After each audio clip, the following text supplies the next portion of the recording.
नमस्कार, prime debate में आपका स्वागत है। हम संगत टीवी के यूके और यूरोप के दर्शकों का भी स्वागत करते हैं। लोकसभा चुनाव की आहट के साथ ही सियासत सरगर्म हो चुकी है। हिमाचल प्रदेश भी इससे अछूता नहीं है और बदलाव देखने को मिल रहा है। हिमाचल प्रदेश की शांत कही जाने वाली सियासत में जहां बीजेपी और कांग्रेस के बीच जमकर आरोप प्रत्यारोप चल रहे हैं। हिमाचल प्रदेश में मौसम बेशक सर्द है, लेकिन सियासत गर्म हो चुकी है। हिमाचल प्रदेश बीजेपी वीरभद्र सिंह पर भ्रष्टाचार के आरोप लगाकर लगातार विरोध प्रदर्शन और इस्तीफे की मांग कर रही है। वीरभद्र सिंह पर बिजली कंपनी को फायदा पहुंचाने के बदले करोड़ों का लोन लेने का आरोप लगाया है। whole purpose of my holding this press conference was to demand for his resignation, and if he does not resign, he should be dismissed. वहीं मुख्यमंत्री वीरभद्र सिंह ने इन आरोपों को साजिश करार देते हुए कहा है कि अगर उन पर आरोप साबित होते हैं तो वो सियासत से संन्यास ले लेंगे। उन्होंने बीजेपी पर पलटवार करते हुए कहा कि हिमाचल प्रदेश क्रिकेट एसोसिएशन मामले में करोड़ों का घोटाला हुआ है और इसे लेकर प्रेम कुमार धूमल और उनके परिजन बौखला चुके हैं। मैंने कोई ऐसा काम नहीं किया जिससे मुझे शर्म हो, जो कानून के खिलाफ हो, नियमों के खिलाफ हो। झूठे आरोप लगाना इनकी नीति है। कांग्रेस चार्जशीट के मुताबिक जो वहाँ पर इन्वेस्टिगेशन हो रही है उनके खिलाफ, उनकी सरकार के वक्त की जो गलत काम है उनकी इन्वेस्टिगेशन हो रही है, वो अब अंतिम चरणों में है और वो समझते हैं कुछ ना कुछ उससे निकलेगा। उसको भी वो प्रीएम्प्ट करना चाहते हैं और ख़ासकर उनको डर है HPCA में, हिमाचल क्रिकेट एसोसिएशन को, जो उनकी सरकार के वक्त में जरूरत से ज़्यादा और फेवर दिया गया है ना। लगभग 250-300 करोड़ रुपए की प्रॉपर्टी जो है वो महज क्रिकेट एसोसिएशन को दी गई 1 रुपया प्रति वर्ष लीज के ऊपर 100 साल के लिए। और ये हुआ किस तरह से वहाँ पर जो है सरकारी मकानों को गिराया गया, उस जगह को किस तरह से जो है एक जो फॉरेस्ट लैंड थी जहाँ जो वृक्ष थे उसको ये बता कर कि वहाँ कोई वृक्ष नहीं है वो होटल बनाने को दिया गया है। कितने स्कैंडल्स हैं जो उन्होंने किए हैं उसके लिए, और सब क्रिकेट के नाम में हुआ। बीजेपी कांग्रेस के आपसी आरोपों प्रत्यारोपों के दौर के बीच वीरभद्र सिंह और उनकी पत्नी प्रतिभा सिंह के खिलाफ चुनाव आयोग ने चुनाव लड़ने के दौरान अपनी सभी संपत्तियों का खुलासा न करने के आरोपों की जांच शुरू कर दी है। ये जांच बीजेपी सांसद अनुराग ठाकुर की शिकायत पर की जा रही है। यानी वीरभद्र सिंह के लिए एक नई मुश्किल खड़ी हो गई है। लोकसभा चुनाव होने वाले हैं, तो क्या ये सारी सियासत चुनाव से पहले की है? क्यों आखिर चुनाव से पहले ही राजनीतिक दलों के बीच आरोपों प्रत्यारोपों के दौर शुरू हो जाते हैं? क्या छवि खराब कर फायदा उठाना मकसद होता है? इसी पर चर्चा करेंगे। हमारे साथ हिमाचल प्रदेश कांग्रेस प्रवक्ता दीपक शर्मा मौजूद हैं। प्रोफेसर रौनकी राम हमारे साथ है, पंजाब यूनिवर्सिटी में राजनीति विज्ञान पढ़ाते हैं। साथ ही पंजाब हरियाणा हाईकोर्ट में वकील सुदर्शन ठाकुर भी हमारे साथ हैं। और फोन लाइन पर शिमला से हमारे साथ बीजेपी प्रवक्ता गणेश दत्त जी जुड़ रहे हैं। गणेश दत्त जी, मेरे पास वो 10 सवाल हैं जो पूर्व मुख्यमंत्री धूमल साहब ने जारी किए, कांग्रेस से सवाल किए। क्या ये आरोपों प्रत्यारोपों की राजनीति चल रही है बीजेपी और कांग्रेस के बीच? उन्होंने HPCA का मामला उठाया कांग्रेस ने, तो अब आप कुछ और आरोप लगा रहे हैं। नहीं, ऐसा नहीं है। ये जो भारतीय जनता पार्टी ने जो कांग्रेस और मुख्यमंत्री के ऊपर जो आरोप लगाए हैं वो तथ्यों के आधार पर हैं, और जो उनकी पत्नी श्रीमती प्रतिभा सिंह ने अपने चुनाव के दौरान जो उन्होंने बाई इलेक्शन लड़ा था मंडी से, उस समय उन्होंने कुछ तथ्य छुपाए हैं और वो रिकॉर्ड के अंदर है, तो उसको ध्यान में रखते हुए ये सारे विषय जो है भारतीय जनता पार्टी ने अपना एक दायित्व समझते उठाया है। जहां तक HPCA या दूसरा विषय है, वो कांग्रेस पार्टी की सरकार जो है HPCA के खिलाफ लगातार पिछले 1 वर्ष से कार्रवाई कर रही है। जो उनको करना चाहिए वो कर रही है, उस पर हमको कुछ नहीं करना है। सरकार का अपना दायित्व है, वो जो करना चाहती है कर ले। लेकिन ये कहना कि भाई उसकी आड़ में जो है ना भारतीय जनता पार्टी के लोग उनके खिलाफ दुष्प्रचार कर रहे हैं, ये बिल्कुल तथ्यों के विपरीत है। जहां तक ये मामला शुरू कहां से हुआ भ्रष्टाचार का, उसका थोड़ा सा मैं आपके सामने एक विषय रखना चाहता हूं। जब ये स्टील मिनिस्ट्री में मंत्री थे, उस समय एक स्टील मंत्रालय की एक कंपनी में BBS नाम के व्यक्ति के नाम उन्होंने 4 करोड़ से अधिक की राशि जो है दर्ज पाई, और इनकम टैक्स ने उस डायरी को अपने कब्जे में लिया, तब से लेकर के ये मामला विवादों में आया है। उसके बाद जब वीरभद्र सिंह जी अब तो आप नए आरोप लगा रहे हैं जी, अब तो आपने नए आरोप जड़ दिए। नहीं, नया नहीं है, ये शुरुआत कहाँ से हुई है हम तो वहां से बता रहे हैं कि वो जो पैसे के लेन देन का जो विषय है वहां से शुरू हुआ, और वहां से आने के बाद इन्होंने एक आनंद चौहान के नाम के व्यक्ति से एक समझौता किया, MOU साइन किया इनके बगीचे को लेकर के, जहां इनके बगीचे में कभी 5 लाख के सेब होते थे, 7 लाख के सेब होते, तो उस समय उनके सेब की कीमत 2 करोड़ 21 लाख पहुंच गई। ठीक है, आप गणेश दत्त जी, क्या आप वो सारे 10 आरोप गिनाने जा रहे हैं जो मेरे हाथ में हैं और सभी न्यूज़पेपर्स में भी आ चुके हैं, जो 10 सवाल पूछे गए हैं, उस पर नहीं जाऊंगी क्योंकि वो बहुत लंबा हो जाएगा।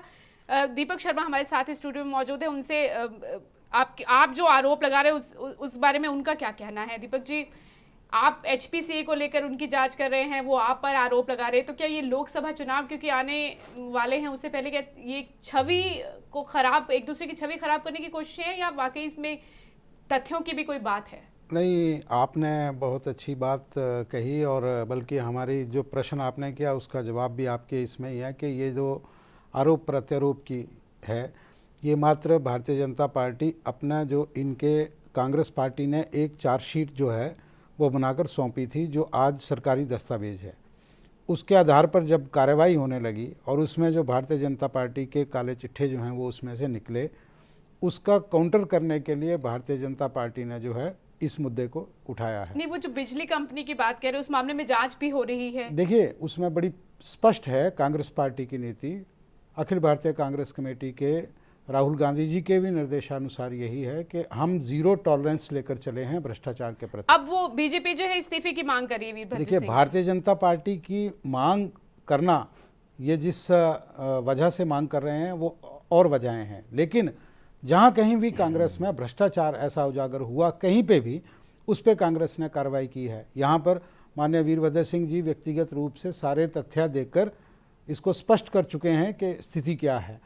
इसमें कोई भी कार्रवाई अगर अमल में आती है, कांग्रेस की अरुण जेटली ने ये कहा है कि क्यों नहीं इस मामले की भी CBI जांच करा ली। देखिए, वही कह रहा हूँ कि जब इस चीज़ की भारतीय जनता पार्टी की प्रॉब्लम यह है कि वो वकील भी खुद हैं और जज भी खुद हैं, वो खुद ही उसके बिना तथ्यों के आपको तथ्यों के साथ उसके प्रूफ देने पड़ेंगे। आप मात्र आरोप लगाते हैं, तथ्य आपके पास नहीं है। जो तथ्य हैं, गणेश दत्त जी, कांग्रेस दीपक शर्मा ये कह रहे हैं कि सिर्फ आरोप लगा रहे हैं आप, तथ्य आपके पास नहीं है। इनके पास बिल्कुल, इनकी जो बात है बिल्कुल बेबुनियाद है, गलत है। मैंने खुद कहा कि जैसे प्रतिभा सिंह जी ने अपने जो चुनाव के दौरान एक एफिडेविट फाइल किया कि उसमें बकामुल्ला चंद्रशेखर नाम के एक व्यक्ति से उन्होंने 3 करोड़ 90 लाख रुपया लोन लिया है। उसके बाद हमारे ध्यान में ये आया कि ये लोन अब 3 करोड़ 90 लाख उन्होंने जो दिखाया, उसके अलावा अब 7 करोड़ 70 लाख पहुंच गया है, जिसमें वीरभद्र सिंह जी के खाते में 3 करोड़ 60 लाख रुपए गए हैं, प्रतिभा सिंह जी के खाते में 2 करोड़ 10 लाख गए हैं, विक्रमादित्य जी के नाम में 2 करोड़ रुपए गए हैं। इस प्रकार से अगर ये तथ्यों को भी कहते हैं कि ठीक नहीं है, तो हमें इन पे तरस ही आता है, क्योंकि ये कहते हैं करप्शन 0 टॉलरेंस वाली जो बात कहते हैं, ये तो करप्शन बिल्कुल सामने दिख रहा है। दीपक जी से भी प्रतिक्रिया ले लेते गणेश जी। देखिए, वो कह रहे कि अगर ये तथ्यों के आधार पर अगर हम इनके आरोप पास लगा रहे तथ्य हैं तो ये एफिडेविट देकर लोकायुक्त में क्यों नहीं जाते हैं? हिमाचल प्रदेश में लोकायुक्त है, सशक्त इनके वक्त ही गणेश उसमें जो दत्त है जी, वो लोकायुक्त के पास जाने का इरादा है बीजेपी क्यों का? नहीं जाते हैं? अगर इतने कांग्रेस ही कह रही है, दीपक शर्मा ये कह रहे हैं कि आप क्यों नहीं लोकायुक्त के पास जांच के लिए जाते? और एक और बात, इस विषय में ये मामला दिल्ली हाईकोर्ट में भी एक प्रशांत भूषण जी ने PIL फाइल करके किया है, और उसके माध्यम से प्रदेश के मुख्यमंत्री के खिलाफ CBI की इंक्वायरी और जो इनकम टैक्स के नोटिस जो है जाने शुरू हो गए हैं। हम चाहते हैं कि वो जो पहले वाला जो दिल्ली हाईकोर्ट का जो मामला है PIL के माध्यम से प्रशांत भूषण जी ने जो किया है, उस मामले को लॉजिकल एंड तक पहुंचने दीजिए, तो फिर उसको चलने दीजिए ना। फिर फिर ये जो फिर अब इसमें आरोप कोर्ट में लगे चलने हैं, दें। इस पे आप क्या चाहते हैं? देखिए, फिर तो कोर्ट को डिसाइड करने दो उस चीज़ में, फिर तो प्रीजुडिस है उसके ऊपर भारतीय जनता पार्टी अगर हो हल्ला करती है। ठीक है, विचाराधीन है। दीपक ये कह रहे हैं, गणेश जी आप हमारे साथ बने रहिए। सुदर्शन, क्या विकल्प रहते, क्या कानूनी विकल्प रहते ऐसे मसलों पर, क्योंकि दोनों ही दल एक दूसरे पर आरोप लगा रहे हैं। एक तो जांच के कौन ये तय करेगा कि जांच कौन करेगा? देखिए, ये जो एलिगेशंस अपोजिशन पार्टीज लगा रहे हैं कांग्रेस के ऊपर, तो अगर कांग्रेस के या कांग्रेस के चीफ मिनिस्टर ये समझते हैं कि उनका पाक साफ है, उन्होंने करप्शन नहीं किया है, तो Delhi police special act establish act में ये है कि वो कंसेंट दे सीबीआई को। वो अपने आप इनिशिएट कर सकते हैं कि आप सीबीआई को कंसेंट दे स्टेट गवर्नमेंट की, हाँ भाई सीबीआई इंक्वायरी कर लो। इसमें दो है, सीबीआई को मतलब इंक्वायरी, मुख्यमंत्री खुद आके स्टेट गवर्नमेंट के कंसेंट है, वो आप सीबीआई को ट्रांसफर कर दो। वो मुख्यमंत्री वीरभद्र सिंह जी कर सकते हैं, या आप कोर्ट जाइए, कोर्ट के अलावा आप स्टेट गवर्नमेंट और अगर वो कह रहे हैं कि लोकायुक्त से जांच करा लो, हाँ लोकायुक्त में भी क्या करा वो सकते ये खुद तय करेंगे? नहीं, लोकायुक्त में तो कंप्लेंट अपोजिशन पार्टी एलिगेशन जो लगा रहे हैं उनको जाना चाहिए। बिल्कुल। लेकिन अगर जैसे दीपक कह रहे हैं अगर कि इधर चीफ मिनिस्टर साहब कहते हैं कि मैंने करप्शन नहीं किया, ये मेरे जो लोन मैंने लिए हैं वो सिक्योर्ड लोन है, तो उनको सीबीआई इंक्वायरी से डरना नहीं चाहिए। ठीक, स्टेट गवर्नमेंट के पास कंसेंट है, आप सीबीआई को ट्रांसफर कर दीजिए। सीबीआई इंक्वायरी पहले भी चल रही है एक मामले में। प्रोफेसर रौनकी राम, क्या सियासत हिमाचल की आपको लग रहा है कि बदल रही? शांत कही जाती थी सियासत, ये कुछ सालों में बदली है? देखिए, इसमें हिमाचल की सियासत बदली है, पर एक है कि हिमाचल प्रदेश भारत से अलग नहीं है। बिल्कुल। और जैसे पिछले कुछ महीनों से भारत में जिस तरह की राजनीति को लेकर लोगों में चर्चा रही है, वक्-वक् राज्यों में की विधानसभाओं में चर्चा रही है और लोकसभा में चर्चा रही है, और उसके अलावा जो दिल्ली का इलेक्शन और 3 इलेक्शन और उसमें बात हुई है, एक बात बड़ी साफ नजर आती है कि भारत में राजनीति का जो मुद्दा है वो करप्शन है, और वो किसी स्टेट में, इसीलिए बार बार बीजेपी भी यही मुद्दा उठा रही है कांग्रेस के खिलाफ, और कांग्रेस जो है बीजेपी के खिलाफ उठा रही है भ्रष्टाचार का मुद्दा। उनको ये लग रहा है कि वो शायद लोगों की जो उनके मन की बात है वो जान गए हैं कि अब हम जितने ही भ्रष्टाचार की बात करेंगे शायद उससे लोग हमसे खुश होंगे। ठीक, वो दोनों पार्टी हैं, अगर किसी सूबे में 2 पार्टीज हैं तो दोनों पार्टी का एक दूसरे के ऊपर ये जो ब्लेम लगता है कि करप्शन का, वो है।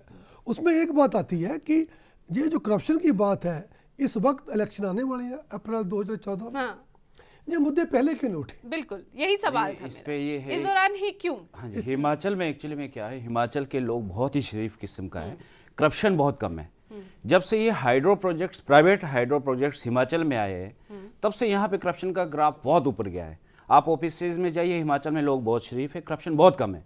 हम जब ऑफिसेज में जाते हैं हमें कोई पैसे देने की जरूरत नहीं। करप्शन बढ़ा भी है। ये करप्शन जो बढ़ा है ये सिर्फ हाइड्रो प्रोजेक्ट्स, पावर जब से आए पावर हाइड्रो प्रोजेक्ट्स, इन्होंने पटवारी फॉरेस्ट ऑफिसर से लेके ऊपर तक नेता के इन्होंने करप्शन से भर दिया है। ठीक है, क्यों लगता है कि हाइड्रो प्रोजेक्ट्स आने से भ्रष्टाचार बढ़ा है, जबकि वो लोगों की भलाई के लिए ही कहा जाता है, उसका ही दावा किया जाता है? मैम, पहले हिमाचल में क्या था, हिमाचल में सोर्स ऑफ जो नेताओं को जो मिलता था वो बड़ा लिमिटेड था। जब से ये हाइड्रो प्रोजेक्ट्स आए हैं, इन्होंने ऊपर से लेके नीचे फॉरेस्ट गार्ड और रेवेन्यू के जितने लोअर लेवल के ऑफिसर्स हैं सबको इन्होंने ख़राब किया हुआ है। अब जो पटवारी है, वो पटवारी के पास अगर हम जाते हैं काम करने के लिए, वो कहता है जी आप परसों आओ, 1 हफ्ते के बाद आओ। लेकिन वही पटवारी रात के 12 बजे प्राइवेट कंपनीज के गेस्ट हाउसेज में उनके चार्ट बना रहे होते हैं और वहाँ पे उनके लिए लेविशली सब कुछ रखा होता है। तो जो काम जो आम लोगों का होता है वो नहीं होता, लेकिन प्राइवेट कंपनीज का होता है। और मैं आपको एक दावे से कह सकता हूँ कि एक जो फॉरेस्ट का लोअर रैंक के जो ऑफिशियल्स हैं, वो प्राइवेट कंपनी के लोग उनको हेलीकॉप्टर में सैर कराते हैं, और डिप्टी कमिश्नर के जो बच्चे हैं वो प्राइवेट कंपनियों के गाड़ी में घूमते हैं। गणेश दत्त जी इस पर प्रतिक्रिया देना चाहेंगे? जी, जो एडवोकेट साहब कह रहे हैं उसमें कुछ हद तक उनकी बात बिल्कुल ठीक है, लेकिन ये सरकार पर डिपेंड करता है कि उनकी पॉलिसी किस प्रकार की होती है। आपकी सरकार के दौरान क्या हुआ? हमारी सरकार के समय में एक बिल्कुल ट्रांसपेरेंट पॉलिसी बनी थी, जिसके माध्यम से गवर्नमेंट का उसमें कोई रोल ज्यादा नहीं रहता था। एडमिनिस्ट्रेटिव लेवल पर एक पॉलिसी बना करके दे दी जाती थी और उसके बाद ही उसको इम्प्लीमेंट करने की एक व्यवस्था थी। लेकिन जो पावर प्रोजेक्ट बकामुल्ला चंद्रशेखर की जो साई कोटी जो प्रोजेक्ट था 17 मेगावाट का जो अपने चंबा में लगा, वो कंट्रोवर्सी शुरू हुई उसके प्रोजेक्ट लगाने के बाद। जब कांग्रेस के लोग बार बार ये कह रहे हैं कि हमने उनको 4 बार एक्सटेंशन दी, बिल्कुल झूठा और निराधार आरोप इस प्रकार का है। ये निश्चित है कि जून 2002 में भारतीय जनता पार्टी की सरकार के समय उनको एक 17 मेगावाट का जो प्रोजेक्ट था वो अलॉट हुआ, उसमें 400 मेगावाट के अन्य 8 प्रोजेक्ट भी अलॉट हुए। लेकिन बकामुल्ला चंद्रशेखर की जो पावर कंपनी थी, उसने जो हमारे रिक्वायरमेंट थी गवर्नमेंट की वो पूरी नहीं कर पाए, और दिसंबर 2002 में ही उसको कैंसिल करने के लिए एक नोटिस ये बात तो वीरभद्र सिंह भी कह रहे हैं। वीरभद्र सिंह ने भी ये कहा है कि हाँ, उन्हें एक्सटेंशन दी गई थी, लेकिन कुछ महीनों बाद जब उन्होंने काम नहीं किया तो उनका वो कैंसिल कर दिया गया था।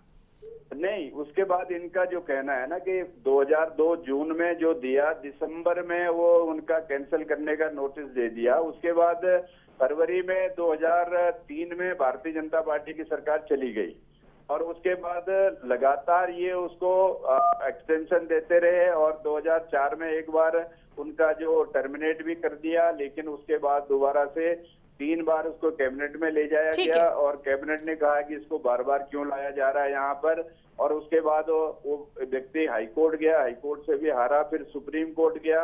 सुप्रीम कोर्ट ने कहा है कि इसकी बात को रिकंसीडर किया जाए, लेकिन उस समय की सरकार ने रिकंसीडर करने की उस आड़ में उसको री अलॉटमेंट कर दिया। ये भी एक बहुत बड़ा गप्पा हुआ। सर, दीपक शर्मा से इस पर प्रतिक्रिया। देखिए, यही बात मैं कहना चाह रहा था, जो अभी खुद गणेश दत्त जी ने कही कि आधी अधूरी जानकारी आप जनता के लिए जो आप उचित समझें वो अगर दें और आधी छोड़ दें, उसको जो बाद में अलॉट हुआ वो बाकायदा सुप्रीम कोर्ट के आदेशों के अनुसार अलॉट हुआ, और उसको जो फिर एक्सटेंशन दी गई, उन्होंने कहा कि इसको रिकंसिडर किया जाए। रिकंसिडर का मतलब ये है रिक्वेस्ट को रिकंसिडर करें, और उसकी आड़ में रिकंसिडर रिक्वेस्ट की जगह इन्होंने री अलॉटमेंट। ठीक है, उसी पर प्रतिक्रिया ले रही हूँ गणेश दत्त जी। नहीं, देखिए, उन्होंने कहा आपने री अलॉट कर दिया। नहीं, रिकंसिडर करने का मतलब यही है कि इसके बारे में आप देखें कि इस पे क्या करना आप चाहते हैं।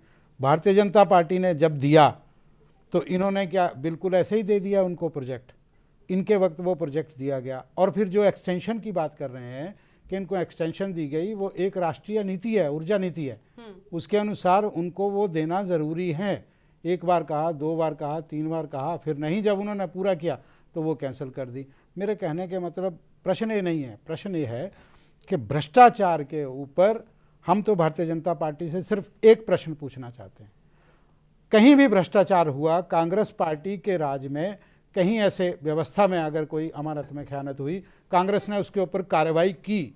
एक नहीं, सैकड़ों गिना सकता हूं जो लोग आज जेलों में हैं, चाहे वो मंत्री हैं। भारतीय जनता पार्टी वो व्यक्ति बताए जिसके ऊपर भ्रष्टाचार के आरोप लगे और इन्होंने कार्रवाई की हो। क्या बंगाल इलेक्शन पे कार्रवाई की? क्या येदियुरप्पा के ऊपर कार्रवाई की? मेरे और 2 मेहमान हैं, मैं उनके पास जाने से पहले आपसे बहुत कम वक्त में प्रतिक्रिया लेना चाहूंगी।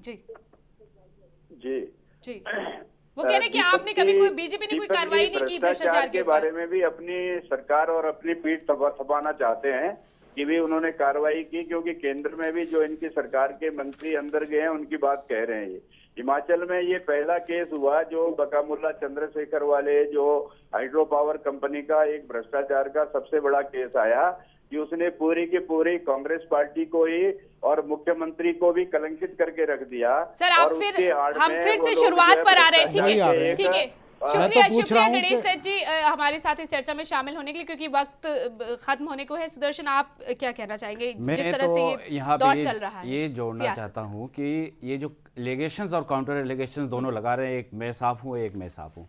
मैं तो मुख्यमंत्री और पूर्व मुख्यमंत्री से ये मेरी गुजारिश है कि वो सुमोटो कह दे कि हम दोनों ही नार्को टेस्ट के लिए तैयार हैं। ठीक है जी। हाँ। किसने कितना लिया ये उसमें नार्को में आ जाएगा, और नार्को का आप पब्लिक को वीडियो दिखा दीजिए, ये एक विकल्प हो सकता है। प्रोफेसर रौनकी राम, बात वही कि ये बदलती सियासत की तस्वीर है हिमाचल, लेकिन ये बदलते दौर की जो दिल्ली में हुआ, बिल्कुल उसका। लेकिन इसमें ये जो बात हम सुन रहे हैं कि दोनों पार्टीज ने और दोनों का नार्को जैसे कह रहे हैं, क्या सच में जो रियल मुद्दा है जिससे लोगों का इंटरेस्ट है, हाँ, वो क्या भारत में करप्शन का जो मुद्दा है, वो हम अभी कुछ समय पहले बात करते थे कि हिमाचल के लोग बड़े शरीफ और बड़े ही भोले लोग होते हैं थे। उसके बाद ये हमारे प्रोजेक्ट्स आए, लेकिन सवाल पैदा ये होता है कि लोग होते हैं,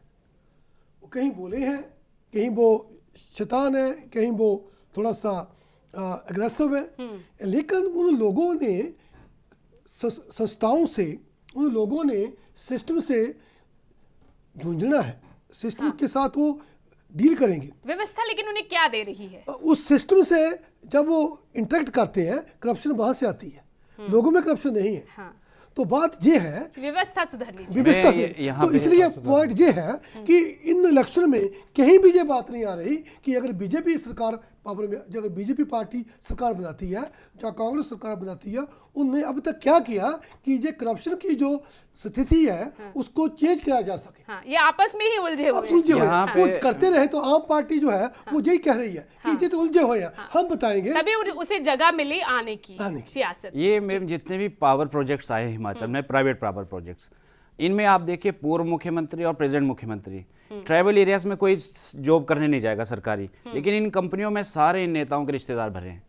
चलिए ये भी मुद्दा होगा जिस पर एक कभी चर्चा की जा सकती है। मंत्रियों के रिश्तेदार, मैं तो सिर्फ इतना कहना चाहूंगा कि भ्रष्टाचार एक सामाजिक बुराई है और इस बुराई से लड़ने के लिए सभी को सामूहिक तौर पर कार्रवाई करनी पड़ेगी। इसकी शुरुआत आप ही लोगों को करनी कांग्रेस पड़ेगी, पार्टी जो ने हमेशा सियासत इसके में है, ऊपर व्यवस्था में जो बैठे बिल्कुल बिल्कुल, और कांग्रेस कार्रवाई इसके ऊपर करने के लिए वचनबद्ध है। शुक्रिया आप सभी का इस चर्चा में शामिल होने के साथ। वक्त के साथ हिमाचल की सियासत भी बदल रही है और जो आरोपों प्रत्यारोपों का दौर दोनों ही प्रमुख दलों के बीच चल रहा है, उसका सच आज के बाद ही सामने आ सकेगा।